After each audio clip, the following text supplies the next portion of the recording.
Они на костылях, но их снова отправляют в бой. Без ноги, с перебитой рукой, врачи пишут: годен. Их не лечат, их не демобилизуют. Они просят помощи, а получают приказ: вперед на штурм. Это война или просто утилизация?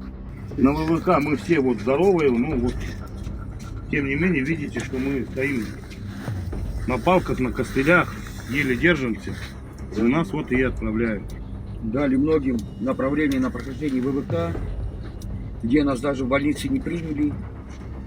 Части просто мы никому не нужны, нас посылают куда подальше, сказали, что мы никто, предатели Родины.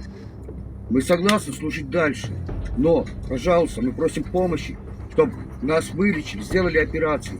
У многих ребят на данный момент сегодня должна была быть госпитализация. Просто послали, загрузили в автобусы и отвезли нас сюда.